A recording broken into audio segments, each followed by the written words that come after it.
Nabalot ang paligid ni Zofan ng mga nagliliyab na apoy nung i-activate na niya ang kanyang Flaming Sword Furnace. Agad niyang ginamit ang kapangyarihan niyang ito para talunin ang nasa harap niyang teritoryo. Napaisip ang ating bida kung iyon na ba raw talaga ang first level of difficulty na kinakaharap sa loob ng Frost Tiger Training Ground. Napakadali nga lang daw niyang natapos ang level na ito, itataas na niya nga raw ito at nang masubukan na niya agad ang mas mahirap na level. Natawa ang ibang mga nanunood dahil mukhang balak nga raw ng ating bida na dagdagan pa ang kinakaharap nitong difficulty. Ngayon nga raw ay malalaman na nito kung gaano nakakakilabot ang Frost Tiger Training Ground. Ang second level of difficulty nga raw nito ay ibang-iba kumpara sa first level nito. Sa bawat level nga raw ay pabigat ng pabigat ang oppression at pressure na mararamdaman ng binatang ito. Karamihan nga raw sa mga unang beses na sumubok sa second level of difficulty ng Frost Tiger Training Ground ay hindi nagagawang tumagal. Makikita nga raw nilang lahat kung paano maging isang katawa-tawa ang ating bida. Pinindot na nga ni Zofan ang nilapitan niyang kagamitan para iangat sa pangalawang level ang hirap ng pinasukan niyang Frost Tiger Training Room. Pero hindi lang siya huminto sa pangalawang level dahil pinagpatuloy pa niya ang pagpapataas nito. Huminto lamang siya ng pagpindot nung umabot na ito sa napili niyang level. Hindi makapaniwala ang mga taong nanunood sa ginawa ng ating bida. Parang nasisiraan ng araw ito ng ulo nang dahil sa direkta na agad itong dumiretso sa 9th level of difficulty ng Frost Tiger Training Room. Gulat na gulat rin si Raging Bear Claw sa desisyon na ginawa ng ating bida. Nakikita ng lahat ng mga nanunood na nasa harapan ngayon ni Zofan ang isang napakalakas na teritoryo na kahit sino sa kanila ay hindi ito kayang kaharapin. Maging ang number 2 ranker ng Icefield Federation ay hindi rin makapaniwala sa kanyang nasasaksihan. Kahit nasa labas lang sina Guiyu ay nakakaramdam pa rin sila ng pagkakilabot habang pinapanood ang napakalakas na teritoryo na nasa harapan ng ating bida. Inobserbahan ni Lieutenant General Jong ang naging reaksyon ng lahat ng kanyang mga katabi. Napahinga na lang siya ng malalim dahil hindi naman daw ito ang unang beses na sinurpresa sila ni Zofan. Wala ring nagsasalita ni kahit sino sa kanila dahil sa tensyon na nararamdaman nila sa loob ng kaharap nilang training room. Naisip ni Guiyu na ito raw pala ang dahilan kung bakit naroon ang ilan sa mga opisyal at ranker ng Icefield Federation. Hindi maalis ni Raging Bear Claw ang buo nitong atensyon sa napapanood nila sa isang napakalaking screen. Naramdaman na ng ating bida ang napakalaking kaibahan ng lakas ng 9th level of difficulty ng Frost Tiger Training Room kumpara sa huli niyang kinaharap na first level. Sa mga puntong yun ay doon na niya ini-activate ng magkasabay ang kanyang dalawang teritoryo. Kinaharap ng kanyang Flaming Sword Furnace at Battle Territory Furnace ang teritoryo na inilalabas ng Frost Tiger Training Room. Hindi makapaniwala ang mga nanunood sa labas na nagtataglay pala si Zofan ng dalawang teritoryo. Sinabihan ng isang lalaki ang kanyang katabi na wag na nga raw ng mga itong tatawagin ng bata ang ating bida, dapat nga raw ay Mr. Zofan na ang itawag nila dito. Maging ang ilan sa mga nanunood na babae ay tuluyan ng naging bias ang ating bida, bukod nga raw sa gwapo ang binatang ito ay napakalakas rin ito. Nagsalita ang namanghang si Juwo na isa raw palang supreme genius si Zofan na nagtataglay ng dalawang teritoryo, kaya raw pala napakalakas ng loob nito na dumiretso na agad sa 9th level of difficulty ng Frost Tiger Training Room. Sinabi naman ni Raging Bear Claw na kahit nga raw isang genius ang ating bida na may double territories ay wala pa rin daw kasiguraduhan na makakalampas ito sa ika-9 na level. Pinayuhan ni Bingtan si Raging Bear Claw na wag nga raw nitong igagaya sa kanya ang ating bida. Sinabi rin ni Lin Feng na wag nga raw nitong maliitin si Mr. Zofan, hindi nga lang daw hanggang 9th level of difficulty ang limitasyon na makakaya nito. Tinanong ni Raging Bear Claw kung ano raw ang ibig sabihin ng mga ito. Sumagot naman si Bingtan nang malalaman na rin daw ito mamaya ni Raging Bear Claw, sana nga raw mamaya ay mayroon pa rin itong kumpiyansa na ayain sa isang laban si Zofan. Nagulat ang mga nanunood noong makita nila na unti-unti nang naglalaho ang Frost Tigers territory ng 9th level of difficulty. Sa lakas ng dalawang teritoryo ng ating bida ay napapaisip na sila kung isa nga lang ba raw itong intermediate war god. Nakita na ng lahat na matagumpay nga na nakapasa ang ating bida sa ika-9 na level. Napapaisip naman si Zofan kung talaga nga bang nakapasa na siya sa 9th level of difficulty ng Frost Tiger Training Room. Pakiramdam niya nga raw kanina ay sobrang nakakatakot ang kaharap niyang Frost Tiger's territory, pero bakit nga raw parang mas madali pa ito kumpara sa 9th level ng Ice Bear at Snow Wolf training ground? Pinaliwanagan ng Wasp King ang kanyang Master Zoufan, nang hanggat mas malakas raw ang taglay nitong territory power ay magagawa nga raw nitong mawasak ang ibang teritoryo. Iyon nga raw ang dahilan kung bakit naiisip ng ating bida na parang napakadali lang nito. Lumapit na muli ang ating bida sa device na nasa loob ng training room, ngayon nga raw na nalampasan na niya ang 9th level of difficulty, oras na nga raw para subukan niya ang pinakamataas nitong level. Inilagay na ni Zoufan sa 10th level of difficulty ang Frost Tiger training room. Sinabi ni Bingtan na nakakabaliw na nga raw ang napapanood niyang ito. Nalampasan ng araw ng ating bida ang limitasyon na makakaya ng isang intermediate war god at kasalukuyan nito ngayong kinakaharap ang pinakamataas na level. Pinagpapawisan na rin si Raging Bear Claw habang nanunood sa isang malaking screen, naisip niya na napakalakas nga raw ng loob ng ating bida para subukan ang 10th level of difficulty ng Frost Tiger training room. Tinawag ni Lin Feng si Raging Bear Claw para tanungin kung balak pa rin daw ba nitong ayain sa isang laban si Mr. Zoufan. Ini-activate na muli ni Zoufan ang kanyang mga advanced war god territory, ngayon ay mas dinagdagan pa niya ang ipinapalabas niyang kapangyarihan para harapin ang ika-10 level. Lumabas ang isang lalaki na may blonde na buhok mula sa loob ng isang training room. Natutuwa ito dahil sa wakas nga raw ay nagawa na niyang makapasa sa 6th level of difficulty ng Frost Tiger training room. Ang lalaking ito ay si Lao Si, ang number 1 ranker ng Icefield Federation Genius List. Nasiyahan si Lao Si na ngayon nga raw na nakapasa na siya sa 6th level of difficulty, ibig sabihin nga raw noon ay mas lumaki pa ang layo ng lakas niya kumpara sa mga ibang ranker.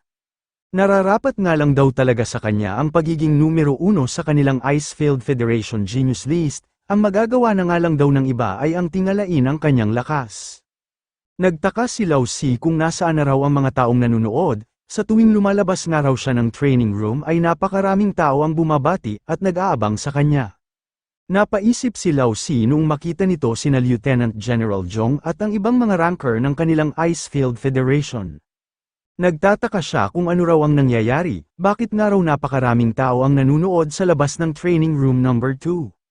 Namangha ang lahat noong ipakita na sa isang malaking screen ang kinalabasang resulta. Sinabi ng iba na talagang napakalakas nga raw ni Mr. Zoufan, sino nga raw ang mag-aakala na magtatagumpay nga ito. Hindi makapaniwala si Lao Si noong makita nito na may nagawa ngang makapasa sa 10th level of difficulty ng Frost Tiger training room. Mas lalo pa siyang naguluhan noong bigla na lang silang nakaramdam ng isang lindol. Napansin ng mga taong nasa labas na sabay-sabay na nagliwanag ang 3 rebulto ng bawat training ground. Umakyat ang mga liwanag na nagmumula sa mga ito patungo sa tuktok ng bundok, nagtataka ang mga nakasaksi nito kung ano ba raw ang nangyayari. Dumaan pa ang ilang minuto hanggang sa nagpakita na nga sa itaas ng Ice Gods Mountain ang Ice Gods Training Room. Ang maaari nga lang daw pumasok sa Ice Gods Training Room ay ang tao na nakapasa sa lahat ng 3 major training grounds, at tanging si Zoufan pa lang ang may kwalipikasyon para mapuntahan ito. Hindi makapaniwala si Lin Feng na may isa pa raw palang training room sa tuktok ng Ice Gods Mountain. Sinabi ni Raging Bear Claw na mukhang mag-a-activate nga lang daw ang Ice Gods Training Room kapag may nakatapos na sa pinakamataas na difficulty ng bawat training grounds. Medyo nakakaramdam rin siya ng inggit dahil taga-bansang Zina Pangaraw ang nakapag-activate nito. Nakita ni Zoufan na nasa tuktok nga raw ng Ice Gods Mountain matatagpuan ang lumabas na Ice Gods Training Room.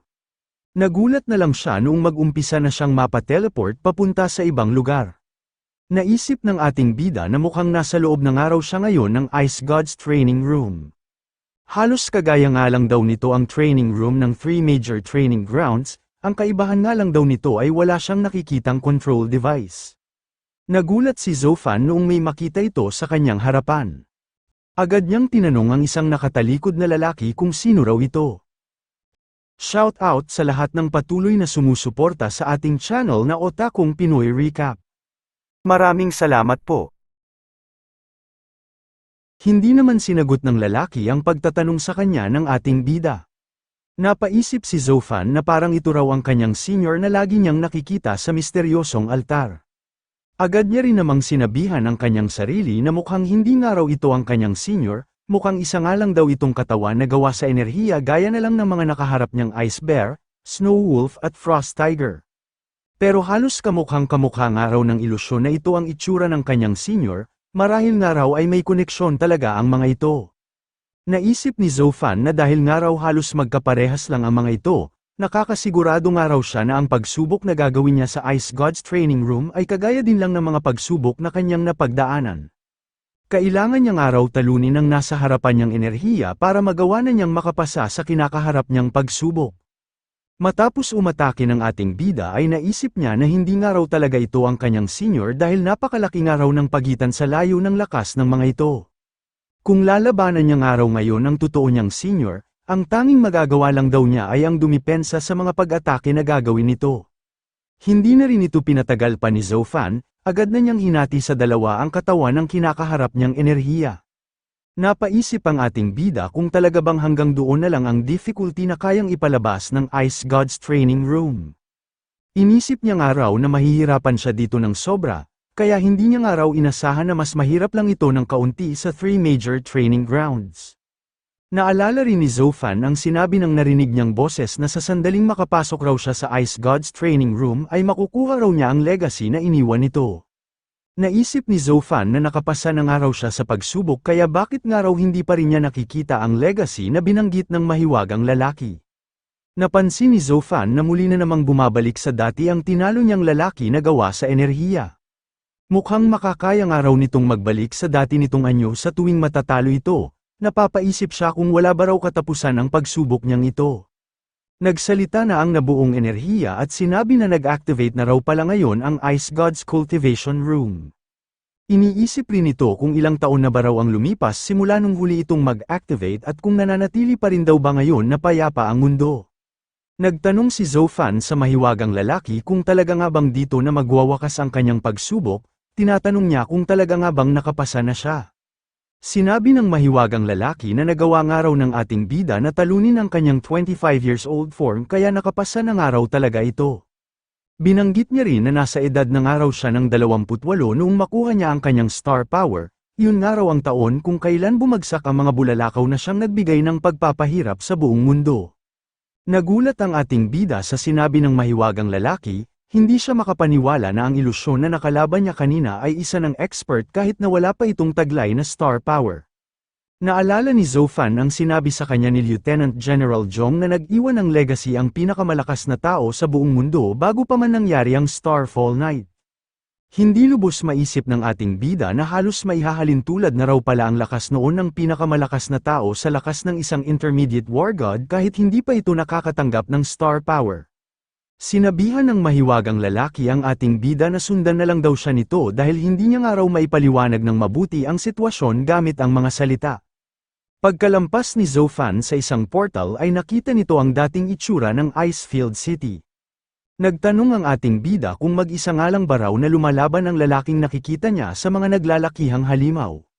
Sabay-sabay man na umatake ang napakaraming halimaw pero hindi pa rin ito umubra sa lalaking inatake nila. Bukod sa pagdepensa ng lalaki ay isa-isa rin itong binutas ang katawan ng mga halimaw gamit ang kanyang mga pag-atake. Nagsalita ang nakipaglaban na lalaki na hindi nga raw ganoong kalakas ang mga halimaw na nagkalat sa Icefield City, pero ayos na nga rin daw ang lugar na ito para sa kanyang pagsasanay. Kinuwento ng mahiwagang lalaki na doon nga raw siya noon nagsanay sa labas na bahagi ng Icefield Federation. Nilikha niya nga raw ang Ice Gods Mountain para ipakita sa mga mamamayan nito ang kanyang pasasalamat sa pagtanggap ng mga ito at sa pagbibigay sa kanya ng lugar na magagamit niya sa kanyang pagsasanay. Sinabi rin ng mahiwagang lalaki na napapalaban nga raw siya noon sa isang napakalakas na kalaban kaya nag-iwan siya ng mga clues sa Ice Gods Mountain sa pangamba na baka maglaho na lang ang kanyang legacy. Sumunod si Zofan sa mahiwagang lalaki hanggang sa nakarating naman sila sa isang bumagsak na lungsod. Itinuro ng mahiwagang lalaki ang isang direksyon at sinabi na naroon daw ang kanyang iniwanang legacy. Nagtaka ang ating bida kung bakit nga raw parang kagaya rin ng lugar na ito ang bumagsak na lungsod na nakita niya noong nasa loob siya ng misteryosong altar. Mukhang ang senior nga raw na nasa mysterious altar ay siya rin dating kinilala bilang pinakamalakas na tao sa buong mundo. Naisip din ni Zofan na nag-a-activate nga raw ang mysterious altar sa kanyang isipan nang dahil sa nasa pagmamayari niya ang isang mysterious pendant. Napapaisip siya kung nagmula rin ba raw sa misteryosong lalaki ang pendant na ito. Sinabi ng Wasp King na hindi niya raw inasahan na may isa na palang makapangyarihang tao bago pa man maganap ang pagbagsak ng mga bulalakaw. Sinabihan niya ang kanyang Master Zofan na dapat nga raw nitong makuha ang legacy na tinutukoy ng taong ito. Maging si Little Gray ay sumang-ayon din sa sinabi ng Wasp King. Nagbalik na ulit si Zofan sa loob ng Ice Gods training room noong maglaho na ang alaala at ilusyon na kanyang sinundan. Naisip ng ating bida na hahanapin niya nga raw ang lokasyon ng nakita niyang lungsod kapag nakabalik na siya sa kanilang bansa. Nakatanggap si Zofan ng notification mula sa kanyang War God system na nakumpleto na raw niya ang pagsubok sa Ice Gods Mountain at makakakuha raw siya ng 200 attribute points bilang kanyang reward. Nagtipon-tipon ang ilang ranker at opisyal ng Icefield Federation sa loob ng Command Department. Hindi makapaniwala ang Icefield Federation's Supreme Commander sa impormasyon na nakarating sa kanya na natapos daw ni Zofan ang lahat ng 3 major training grounds at siyang naging dahilan ng pagsulpot ng Ice Gods Training Room. Tinanong ng Icefield Federation's Supreme Commander ang kanilang mga miyembro kung nagsasabi ba raw ang mga ito ng katotohanan na may isa pa palang nakatagong training room ang Ice Gods Mountain. Sumagot si Lieutenant General Jong na totoo raw ang lahat ng kanyang inireport at wala raw siyang idinagdag ni kahit kaunting impormasyon. Nagsalita rin si Raging Bear Claw at sinabi na nakakamangha nga raw ang taglay na talento ni Zofan at hinding-hindi nga raw nila ito mapapantayan. Sinabi rin ni Lao Si na lagi nga raw nilang iniisip na napakalakas na nila, pero ngayon nga lang daw nila napagtanto na may mga tao pa rin talaga na higit na mas malakas kaysa sa kanila. Nagsalita rin si Bing Tan at sinabi na maaari rin daw naman silang mag-isip sa positibong paraan. Kapag nakalabas ng araw ang ating bida sa Ice Gods Training Room at nanatili itong bukas, pabor nga raw ito sa kanilang Icefield Federation dahil magkakaroon pa raw sila ng isa pang training room na magagamit para sa kanilang pagsasanay. Sinabi ng Icefield Federation's Supreme Commander na bukod nga raw sa paglutas ni Zofan sa insidente na nangyari sa Starfall Elemental Mine ay ito rin daw ang nakapag-activate sa nakatagong training room ng Ice Gods Mountain. Malamang nga raw ay napakaswerte na nila kung sa kanila lang daw sanang Icefield Federation nagmula ang genius na ito. Medyo masakit man marinig para sa mga miyembro ang sinabi ng kanilang Supreme Commander, pero naiintindihan nila ito dahil kahit sino ay nanaisin na magkaroon ng miyembro na may ganoong kalakas na kapangyarihan. Tinanong ng Icefield Federation Supreme Commander si Lieutenant General Jong kung hanggang saan daw kaya ang mararating ni Zofan sa hinaharap. Tinanong niya kung posible ba raw na maging isa itong banta para sa katayuan ng 5 great families ng Imperial Capital ng bansang Xena. Sumagot naman si Lieutenant General Jong na ang genius nga raw na gaya ng ating bida ay kayang maging pinakamalakas sa anumang bansa hanggat nananatili itong buhay. Sa palagay niya nga raw ay hindi pa aabuti ng 10 taon bago nito maabot ang ganoong level.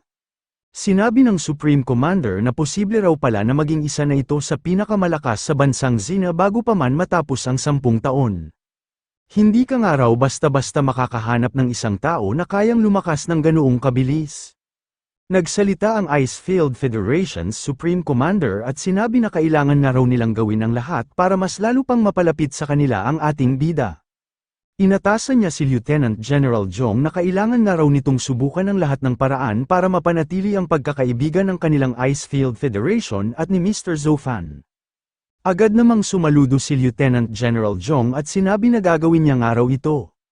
Sa gitna ng kanilang pagpupulong ay bigla na lang nakatanggap ng tawag ang Icefield Federation Supreme Commander sa kanyang telepono. Pagkasagot niya ay sinigurado niya rin kung totoo ba raw ang lahat ng natanggap niyang impormasyon. Pagpatay ng Supreme Commander sa kanyang telepono ay agad nitong sinabi kay Lieutenant General Jong ang natanggap niyang balita na may kritikal na insidente raw ang nangyayari ngayon sa bansang Xena. Inutusan ng Supreme Commander ang Teniente General na pamunuan daw nito ang iba nilang miyembro at agad na ihatid si Mr. Zofan papunta sa pinagmulan nitong bansa. Sumaludo muli si Lieutenant General Jong at sinabi na aalis ng araw agad sila sa lalong madaling panahon. Napaisip din ng Teniente General kung ano raw kaya ang nangyayari ngayon sa bansang Xena. Tahimik na natutulog ang isang makapangyarihang halimaw na may 2 ulo sa liblib na bahagi ng isang kuweba. Ang halimaw na ito ay lubos na kinakatakutan ng marami at kilala sa tawag na Dominator of the Eastern Sea Monster Cave.